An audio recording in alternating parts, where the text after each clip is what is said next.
بہت کم لوگوں کو پتا ہے کہ اس زمانے میں جو ایوب خان کے خلاف ایجیٹیشن ہوتا تھا اور اس میں NSF وغیرہ کے لڑکے زخمی ہو جاتے تھے جو گورنمنٹ ہاسپٹل میں نہیں جا سکتے تھے کہ کہیں گرفتار نہ ہو، تو وہ ایدی صاحب کے پاس چلے جاتے تھے اور وہ خاموشی سے ان کا علاج کروا دیا کرتے تھے. انہوں نے اس طرح کے کام کیے ہیں، لیکن ان کو اصل شہرت جو ملی وہ بسم اللہ بلڈنگ کے واقعے کے بعد سے ہوئی. ویسے تو انہوں نے 65 اور 71 کی جنگ میں بھی کام کیا، لیکن اصل جو ان کی شہرت بنی کہ جس میں انہوں نے کوئی جا کے اس بلڈنگ جس طرح کولیپس ہوئی تھی اور بڑی تعداد میں لوگ اس میں دب گئے تھے، اس میں جس طریقے سے انہوں نے جا کے کام کیا اس کو سب نے نوٹس کیا، اور اس کے بعد ایدی جو ہے وہ اب مولانا عبدالستار ایدی کے طور پہ پہچانے جانے لگے. اور اس کے بعد انہوں نے کبھی مڑ کے پیچھے کی طرف نہیں دیکھا، وہ آگے ہی بڑھتے رہے. انہوں نے وہ اگر آج ایدی سینٹر نہیں ہوتا، آج ایدی ویلفیئر سینٹر نہیں ہوتا، تو یقین جانے کہ ہزاروں کی تعداد میں لوگ ویسے ہی مر گئے ہوتے. انہوں نے زندگیوں کو بچایا ہے. انہوں نے جو اموات ہوئی ہیں جن کو کوئی اٹھا نہیں سکتا تھا، ان لاشوں کو اٹھا کے دفنایا ہے. انہوں نے مجھے آپ اگر اس حوالے سے ہماری یادداشت کو دوبارہ سے تازہ کر پائیں کہ ان کا جو مشن تھا بہرحال آسان تو نہیں تھا، سیاسی لحاظ سے، سماجی لحاظ سے یہ کتنا کٹھن تھا اور چیلنجز بیسیکلی کیا رہے، اس حوالے سے اگر آپ یاد دہانی کروا پائیں. دیکھیں ان کو بڑی مشکلات کا بھی سامنا کرنا پڑا. ظاہر ہے جب ایک آدمی نوٹس کیا جانے لگتا ہو، وہ بڑا کام کر رہا ہو، اس کا کام آگے بڑھ رہا ہو، تو اس کی راہ میں رکاوٹیں بھی آتی ہیں. ان کی راہ میں رکاوٹیں 90 کی دہائی کے بعد زیادہ آئیں. شروع میں بھی ان کے مخالفین آئے.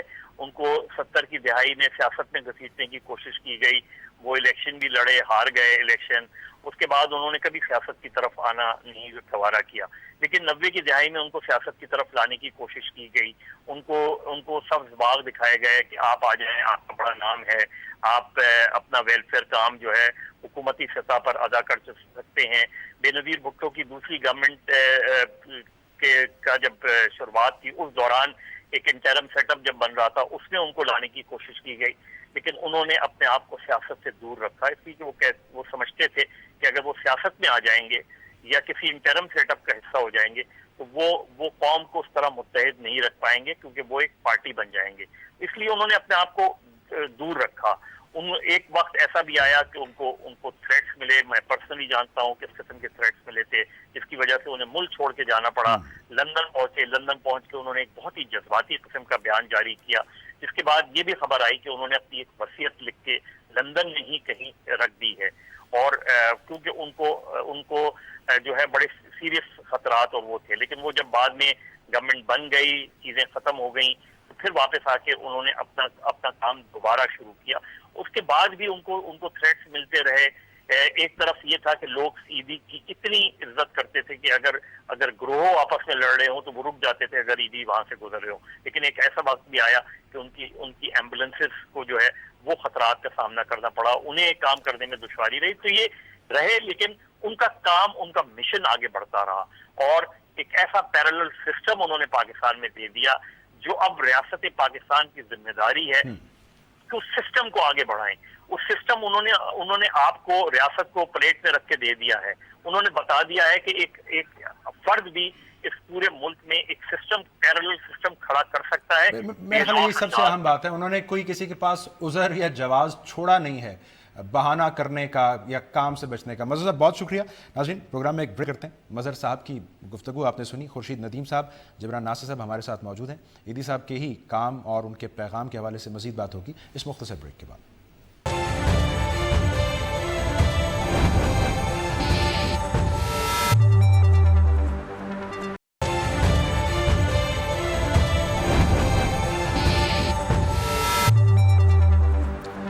ناظرین آج ان فوکس میں ہم ذکر کر رہے ہیں جناب عبدالستار ایدی صاحب کا. خورشید ندیم صاحب، آپ کی نظر میں اب ان کی وراثت کیا ہے؟ ایدی صاحب کی عاجزی، بے لوثیت، خدمت کیسے دیکھ رہے ہیں؟ بڑی مدت کے بعد اس قوم کے پاس ایک دن ایسا آیا ہے جب ہم نے دیکھا کہ پوری قوم، وہ اہل سیاست ہوں، فوج ہو، میڈیا ہو، عامت الناس ہوں، وہ ایک صف میں کھڑے تھے.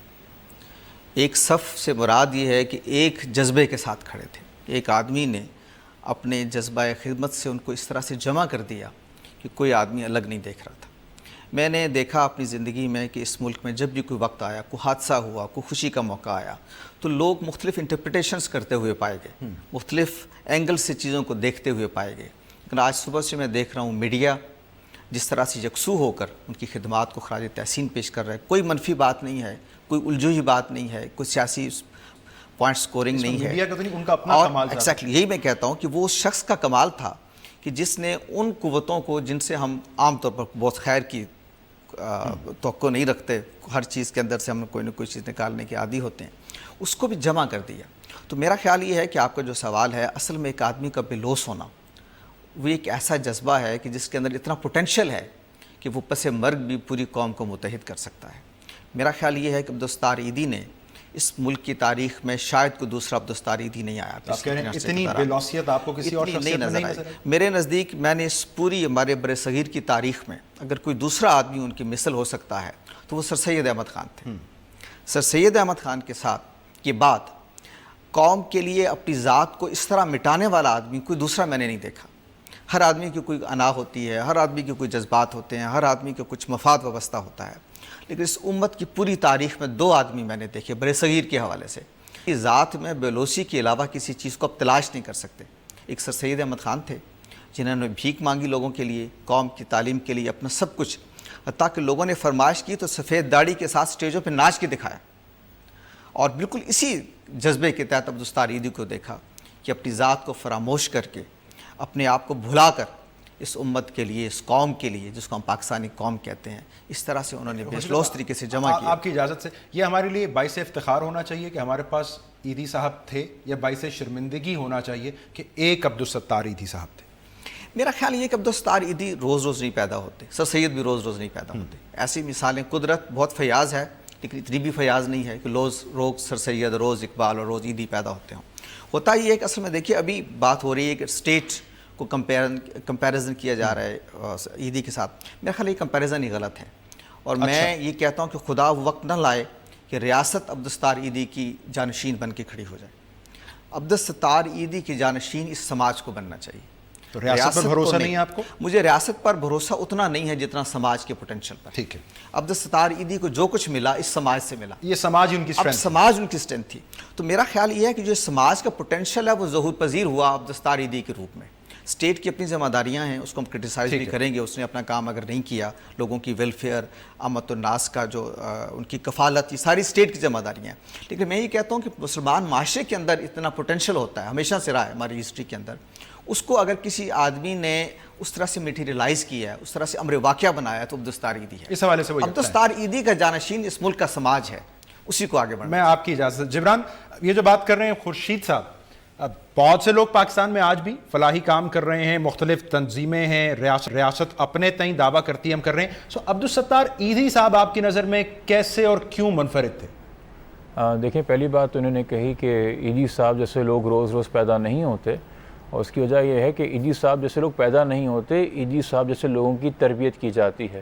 اگر آپ نے ایدھی صاحب کو جاننا ہے اور پہچاننا ہے تو آپ نے جو ایمبولنس گاڑیاں کراچی کی سڑکوں پہ گھومتی ہیں، یا جو ایدھی شیلٹر ہوم ہم باہر سے دیکھتے ہیں، یا جھولے جو ہمیں نظر آتے ہیں، ان سے آگے بڑھ کر اس انسان کی زندگی، اس کی پرورش، اس کی اپنی جو پرسنل جنگ تھی، اس کو سمجھنا پڑے گا.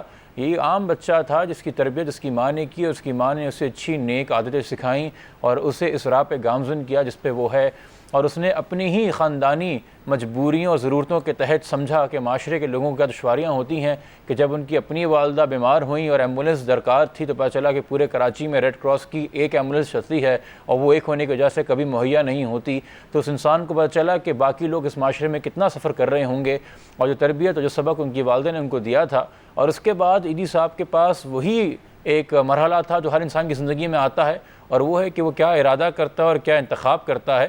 تو خود غرض ہونا یا بے لوث ہونا یہ انسان کے اپنے کہتے ہیں، اس پہ انسان کا عبور ہونا چاہیے کہ وہ کیا فیصلہ لے گا. جھوٹ بولنا یا سچ بولنا، نفرت پھیلانا، تعصب پھیلانا یا محبت پھیلانا، یہ تمام فیصلے ایدھی صاحب کے سامنے آئے کرنے کو الگ الگ مرحلوں پہ. اور آپ بھی یہ پوائنٹ میک کر رہے ہیں کہ ریاست عبدالستار ایدھی نہیں بن سکتی، یہ ذاتی فعل، گھر کی تربیت کا اس میں عمل دخل ہے. میں ریاست کے حوالے سے اتنا کہنا چاہوں گا کہ دیکھیں اللہ تعالیٰ کے 99 نام ہیں، ان میں سے ایک نام ستار ہے، اور ستار کے نام ہوتے ہیں عیبوں پہ پردہ ڈالنے والا، گناہوں پہ پردہ ڈالنے والا، اور عبد الرحمن ہے اس ستار کا بندہ جو پردہ ڈالتا ہے عیبوں کے اوپر۔ آپ اس وقت اپنا نیوکلیر بم امیجن کر لیجئے، آپ پاکستان کی پوری افواج امیجن کر لیجئے، آپ 4-5 چیف منسٹر امیجن کر لیجئے، آپ پرائم منسٹر ہاؤس امیجن کر لیجئے، پوری بیوروکریسی رکھ لیجئے سامنے، اور صرف پاکستان کی 68 سال کی ہسٹری کے اندر امیجن کریں کہ عبدالستار ایدھی اور ایدھی فاؤنڈیشن نام کا کوئی ادارہ تھا ہی نہیں، تو کتنا بھیانک اور خوف زدہ آپ کو پاکستان نظر آئے گا۔ دیکھیں یتیم ہونا عیب نہیں ہوتا، یتیم کا لاوارث و بے بس ہونا معاشرے کی عیب کی عکاسی کرتا ہے، بیمار ہونا عیب نہیں ہوتا، بیمار کا لاچار بے بس ہونا معاشرے کی عیب کی عکاسی کرتا ہے، بزرگ اور ضعیف ہونا عیب نہیں ہوتا، بزرگ اور ضعیف کا رسوا ہونا معاشرے کی عیب کی عکاسی کرتا ہے، اور کسی کا مر جانا عیب نہیں ہوتا، مگر مردے کو اگر کفن نصیب نہ ہو تو وہ معاشرے کی بد اخلاقی، بد سلوکی اور غفلت کی عکاسی کرتا ہے۔ تو ہمارے تمام پورے معاشرے کے اور ہماری اسٹیٹ کے اور ریاست کے عیبوں کے اوپر کہ انسان پردہ ڈالتا چلا گیا، اور آج سوال صرف یہ ہے کہ اگر 48 سے لے کے 2016 تک 20 کروڑ لوگوں کی ذمہ داری ایک انسان نے نبھائی، تو آج سوال یہ ہے کہ 2016 کے بعد کیا یہ 20 کروڑ اس ایک انسان کی چھوڑی ہوئی ذمہ داری نبھانے اور قبولنے کو تیار ہیں کہ نہیں؟ بہت اہم بات کی آپ۔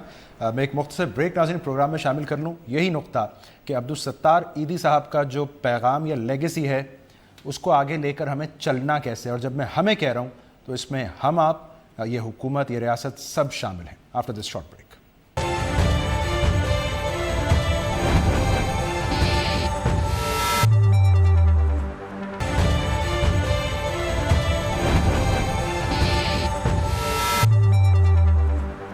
ویلکم بیک ناظرین، ہم بات کر رہے ہیں جناب عبدالستار ایدھی صاحب، مرحوم کی خورشید صاحب۔ ایدھی صاحب نے تو غالباً مثال ہی یہ سیٹ کی ہے کہ ریاست کیا کر رہی ہے، کیا نہیں کر رہی، سے قطع نظر ایک فرد کیا کر سکتا ہے، کس حد تک جا سکتا ہے، لیکن بہرحال یہ ریاست کا کردار، اس کے فرائض کہاں سے شروع ہوں گے، ریاست نے کیا ذمہ داری سنبھالنی ہے، فرد نے کیا کرنا ہے؟ عبدالستار ایدھی کا جو اصل کارنامہ ہے نا، اس نے بیسیکلی ہمیں اپنے سماج کے اندر موجود پوٹینشیل کی طرف متوجہ کیا ہے کہ وہ بڑا بے پایاں، بے پناہ پوٹینشیل ہے جو سماج کے اندر موجود ہے، اس سے فائدہ اٹھانا چاہیے۔ دیکھیے یہ جو اسٹیٹ جس کو ہم کہتے ہیں نا، یہ بائی پروڈکٹ ہے سماج کا، پولیٹیکل سائنس اس کو اسی طرح سے ڈیفائن کرتی ہے۔ ایک سماج کا پوٹینشیل ہے جو پولیٹیکل انسٹیٹیوشنز میں ظہور کرتا ہے۔ سماج کے اندر جان ہوتی ہے جب علمی، فکری، ایثار کے اعتبار سے، انسانی اخلاقیات کے اعتبار سے، تو وہ آپ کی پولیٹیکل انسٹیٹیوشنز میں بھی ریفلیکٹ ہو رہی ہوتی ہے۔ سر سید احمد خان جو تھے، میں نے پہلے بھی ان کا ذکر کیا، انہوں نے سماج کے اندر موجود پوٹینشیل کو زندہ کیا۔ اس وقت تو کوئی پولیٹیکل انسٹیٹیوشن موجود نہیں تھا آپ کے پاس۔ اس آدمی نے، آپ کی علم میں ہے کہ رسالت مآب صلی اللہ علیہ وسلم کے لیے کتاب لکھتے ہوئے اپنے گھر کے برتن تک بیچ دی، اور آپ کی شاید علم میں ہوگا کہ سر سید احمد خان بھی وہ آدمی تھے کہ جب دنیا سے رخصت ہوئے تو ان کے کفن کے لیے بھی چندہ جمع کیا گیا۔ اس سطح کے آدمی تھے سر سید، اس لیے میں کہتا ہوں کہ بے لوث ہونے میں سر سید اور ایدھی کا کوئی مثال نہیں ہے۔ تو لیکن اس سر سید نے جو تحریک اٹھائی تعلیم کی، وہ علی گڑھ کی تحریک، اس نے آپ کو ایک پاکستان دے دیا، ایک ریاست دے دی، پھر آپ نے پولیٹیکل انسٹیٹیوشن بنائے۔ عبدالستار ایدھی نے ہم کو بتایا ہے کہ سماج کے اندر بڑا پوٹینشیل ہے، اس کو دریافت کریں، اس کو سامنے لائیں، اور وہ سامنے لائے۔ انہوں نے اس کو ایک تھیوری نہیں رکھا، اس کو ایک امر واقعہ بنا کے پیش کر دیا۔ سماج نے انہیں ایکنالج کیا، سماج ایکنالج کیا، وسائل دیے۔ اب کیا کرے سماج؟ اب سماج یہ کرے کہ انہوں نے جو سوچ دی ہے، جیسے دنیا ارتقاء کے مرحلے سے گزرے، اب اس سارے پروسیس کو انسٹیٹیوشنلائز کر دے، جیسے ویسٹ میں ہو گیا۔ ویسٹ میں آپ دیکھیں کہ سائنٹیفک انویسٹیگیشن کا عمل انسٹیٹیوشنلائز ہو گیا۔ اب وہاں آئنسٹائن یا نیوٹن نہ بھی پیدا ہوں تو ادارے ایسے بن گئے سائنٹیفک انویسٹیگیشن کے کہ آپ کو تحقیقات کا عمل رکتا ہوا دکھائی نہیں دیتا۔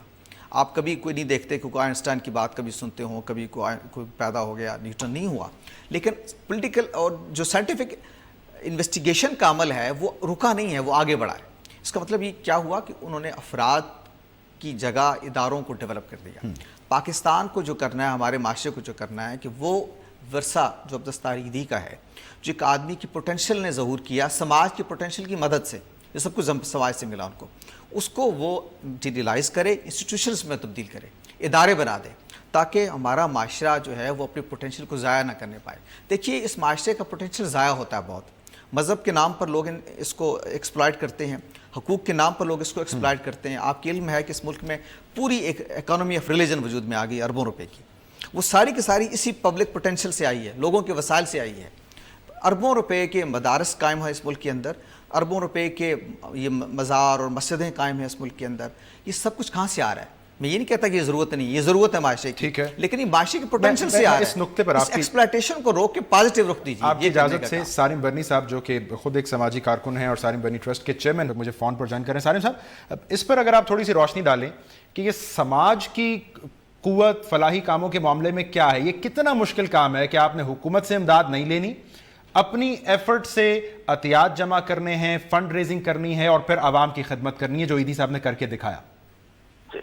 دیکھیں یہ بہت مشکل کام ہے اور ایک ایسا نازک کام ہے جس پہ اعتراضات، تعریفیں کم ہوتی ہیں، اعتراضات زیادہ ہوتے ہیں، لیکن جو لوگ واقعی اللہ کے لیے کام کرتے ہیں ان کو اس سے غرض نہیں ہوتا کہ ہم پہ اعتراض ہوتے ہیں یا نہیں ہوتے، ان کو صرف ایک ہی غرض ہوتا ہے کہ ہم یہ سارا سامان جو ہے نا دنیا ہی میں چھوڑ کے جانا ہے، دنیا ہی میں لگا دیں، لیکن جو لے کر کے جانا ہے وہ ہم نے جو ہے نا جمع کرنا ہے۔ ایدھی صاحب میرا خیال ہے خربوں روپیہ ہوگا ایدھی صاحب کے پاس، لیکن لے کے کچھ نہیں گئے، جو وہ لے کے گئے وہ سامان لے کے گئے جو ان کو لے کے جانا تھا۔ وہ سامان صرف انسانی خدمت سے ملتا ہے، وہ سامان آپ نہ خرید سکتے ہیں، نہ کوئی دے سکتا ہے، نہ کسی سے لے سکتے ہو، تبھی ملتا ہے جب آپ انسانوں کی خدمت کرتے ہیں، اللہ کے بندوں کی خدمت کرتے ہیں۔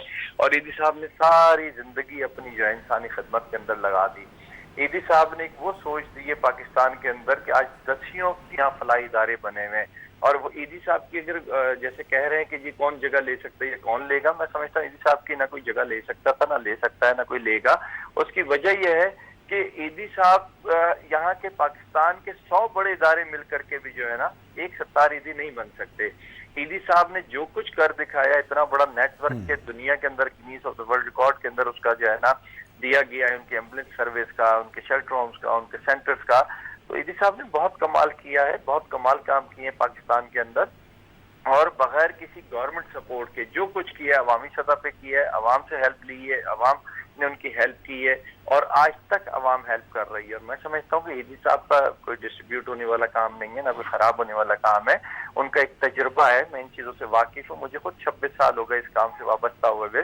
میں یہ سمجھتا ہوں جو لوگ ان فیلڈز میں بیٹھے ہیں ان کو یہ پتہ ہوتا ہے کہ ہماری آنکھ جس وقت بند ہوگی تو یہ ختم ہو جائے گا، تو اس کو ختم ہونے سے روکنے کے لیے کیا طریقہ کار ہیں، اور وہ سب وہ یقیناً کر کے گئے ہوں گے۔ ان کے بیٹے اس کو سنبھال رہے ہیں، ان کی وائف اس کو سنبھال رہی ہے، اور انشاءاللہ مجھے یہ بھی امید ہے کہ ایدھی سینٹر، ایدھی فاؤنڈیشن جو ہے پہلے سے بہت بہتر طریقے سے چلے گا۔ اس کی وجہ یہ ہے کہ جب بیٹے ان کے ہاتھ میں آئے گا سب کچھ، تو وہ پڑھا لکھا لڑکا ہے، وہ اس ٹیکنالوجی کے دور سے جو ہے نا دیکھنے والا لڑکا ہے۔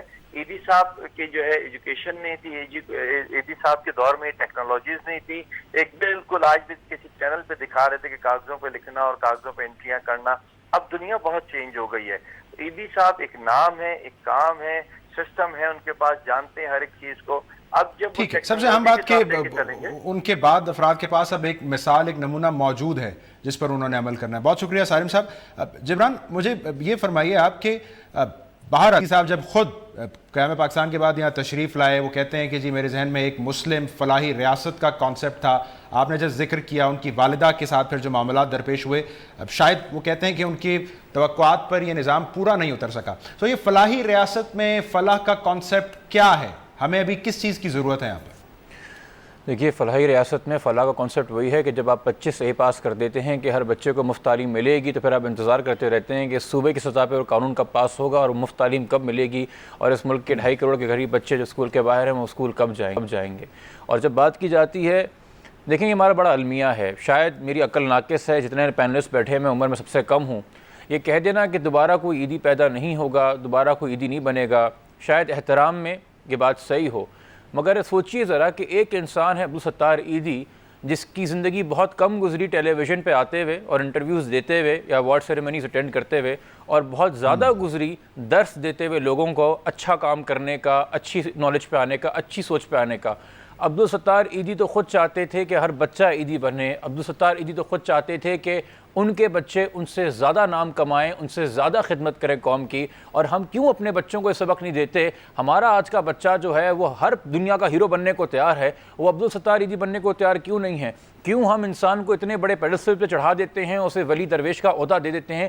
کیوں ہم اپنے بچے کو نہیں سکھاتے کہ یہ بھی انہی گلیوں سے گزرا ہے، یہ کھارا در میٹھا در مارس، پلوٹو یا سیٹرن کے اوپر نہیں ہے، اور جن غربت سے یا جن بیماریوں سے یا جن مسلوں سے لڑ کے ایدھی صاحب نکلے ہیں وہ بھی کوئی ہمارے لیے کوئی ایلین نہیں ہے، وہ ہماری ہی گلی محلوں کی باتیں ہیں. ہم اپنے بچوں میں اور اپنے آپ کو میں شامل کر رہا ہوں کہ میں بھی اس میں گناہ گار ہوں, میں بھی بدقسمت ہوں, اور مجھے بھی شرم آتی ہے کہ ہم اپنی انا نہیں مار پاتے, ہم اپنی ذات نہیں مار پاتے, ہم اپنا غرور نہیں مار پاتے, ہم بغیر اسی کے سو نہیں پاتے, بغیر گاڑی کے ٹریول نہیں کر پاتے, بغیر موبائل کے جی نہیں پاتے.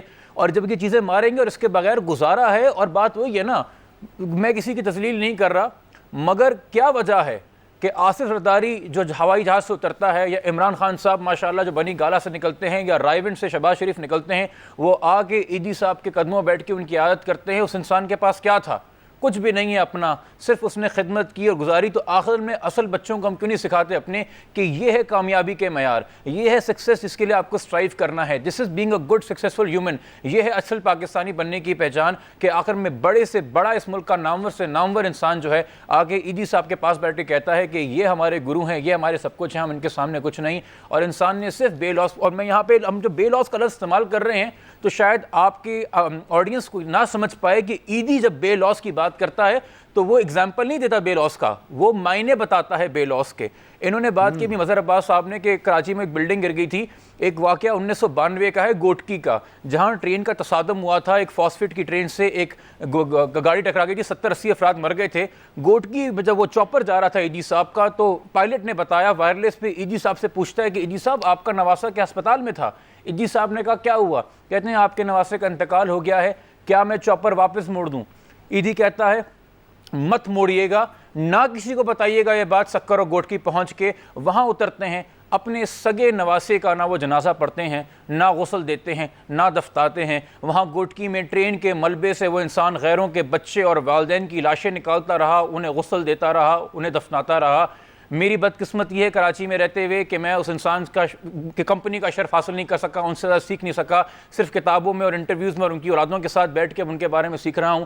ہمیں نہیں پتہ ہم میں سے کتنا بڑا انسان گزر کے چلا گیا ہے. اور خدا را یہ ایئرپورٹ پہ نام رکھ دو ایدی کا, یا چھٹی بنا دو ایدی کے نام کے. بھائی کتاب کی نصاب میں ایدی کی تعلیمات شامل کرو, ہر بچے کو ایدی بناؤ, ہر بچے کو سکھاؤ کہ یہ ہے اصل زندگی گزارنا, یہ ہے اصل اسلام, یہ ہے اصل معنی پاکستانی بننے کے. ہمارے تعلیمی نظام میں ایدی صاحب کو لائیے, بچوں کو یہ خصوصیات سکھائیے, یہ عادتیں سکھائیے, ان کی تربیت کیجیے ایدی صاحب کے درسوں سے.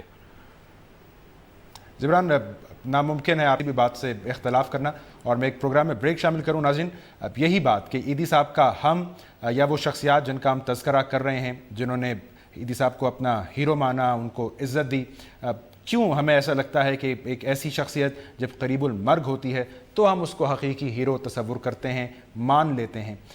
جو پیغام, جو اہم ذمہ داری ہمارے اوپر ڈال گئے ہیں ایدی صاحب, اس کو نبھانے کے لیے ہم کتنا تیار ہیں ذہنی طور پر, عملاً کتنے انسپائرڈ ہیں ہم ایدی صاحب سے, کچھ اس پر بات کرتے ہیں اس بریک کے بعد.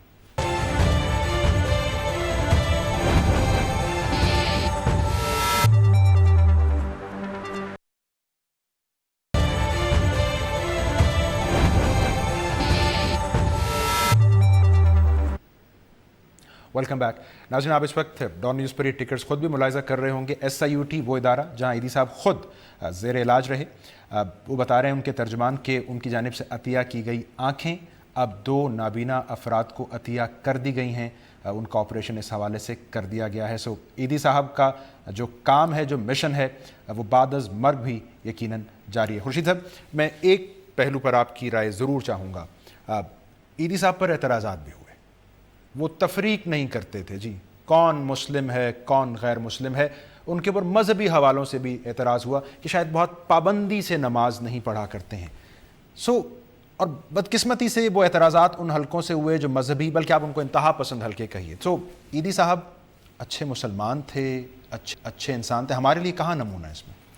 ایدی صاحب نے نیکی اور بدی کے تصورات کو ری ڈیفائن کیا, اور میرا خیال یہ کہ ان کو بڑا کنٹریبیوشن ہے, اس کی طرف لوگوں کی توجہ کم گئی ہے. مثلاً وہ بچے جو عام طور پہ جن کو ہم ناجائز ولادت کہتے ہیں, جھولے کا جو کانسیپٹ وہ لے کر آئے, وہ دے گئے. ہمارے ہاں عام طور پر اس بچے کو ساری زندگی مورد الزام ٹھہرایا جاتا ہے, حالانکہ اس بچے کا تو کوئی قصور کبھی نہیں ہوا. قصور ہوگا تو ان والدین کا ہوگا جنہوں نے کسی ویڈ لاک کی پابندی کیے بغیر اس بچے کو جنم دیا. لیکن عبدالستار ایدی نے اس قوم کو سکھایا کہ وہ بچہ معصوم ہے, اسی طرح کا معصوم بچہ ہے جیسے ہمارے گھروں میں پیدا ہونے والے بچے معصوم ہوتے ہیں. اس کے ساتھ محبت کا تعلق رکھا جائے گا, اس کے ساتھ نفرت کا تعلق نہیں رکھا جائے گا. یہ جو ہمارے ہاں نیکی اور بدی کا پیمانہ ہے, اچھے اور برے کا پیمانہ ہے, اس کو انہوں نے لوگوں کو ریوزٹ کرنے کی تلقین کی. زندگی بچانے کی ترغیب دی ہے, لینے کی نہیں دی. اور انہوں نے بتایا کہ یہ جو ہم ایک ایسے نومولود کے بارے میں تصور قائم کر لیتے ہیں کہ فلاں ہے, برے برے ناموں سے اس کو یاد کرتے ہیں, اس میں اس کا قصور نہیں ہے. معاشرے کی ذمہ داری ہے کہ اس کے یہاں جو بچہ پیدا ہو گیا, کسی گھر میں پیدا ہو گیا یا گھر کے باہر کسی نے پھینک دیا, معاشرہ اس کی کفالت کرے گا, اس کی ذمہ داری اٹھائے گا. اور انہوں نے گویا نیکی اور بدی کے تصورات کو ایک نئے زاویے سے دیکھنے کا ہم کو موقع دیا. میں آپ سے عرض کروں, ان کا ایک انٹرویو دیکھ رہا تھا, اس میں انہوں نے کہا کہ میں نے اس سارے عرصے کے دوران میں کچھ 14,000 سے زیادہ بچے لوگوں نے اڈاپٹ کیے, اور ان سے پوچھا گیا کہ اس میں بچیاں کتنی تھیں, تو انہوں نے کہا کہ اس میں صرف کم و بیش 200 بچیاں ہوں گی. لوگوں نے لڑکے لینے کی کوشش کی, بچیاں لینے کی کوشش نہیں کی. تو انہوں نے بچیوں کے بارے میں بھی جو لوگوں کا رویہ اس کو بھی ریوزٹ کرنے کا لوگوں کو ایک حوصلہ دیا, ان کو دیکھنے کا موقع دیا کہ ذرا دیکھیے یہ بیٹی اور بیٹے میں جو فرق ہم کرتے ہیں, یہ جو ہمارے معاشرتی معیارات ہیں, اس کو بھی ریوزٹ کرنے کی ضرورت ہے. تو میرا خیال یہ ہے کہ یہ لوگوں کے اپنے بنائے ہوئے نیکی بدی کے پیمانے ہیں. انہوں نے بتایا کہ مذہب جو ہے انسانیت کی خدمت کے راستے میں کوئی رکاوٹ نہیں ہے. اور میں آپ سے عرض کروں, ہمارا جو مذہب اسلام ہے یہ اس کی ٹرو ایسنس, اس کا جوہر ہے.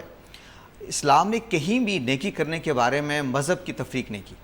قرآن مجید میں اگر آپ دیکھیے تو مصارف زکوٰۃ کے جو بیان کیے ہیں نا, اس میں مسلم اور مذہب کی بات نہیں کی, اس میں کہا مسافر, اس میں کہا ضرورت مند, اس میں کہا قیدی.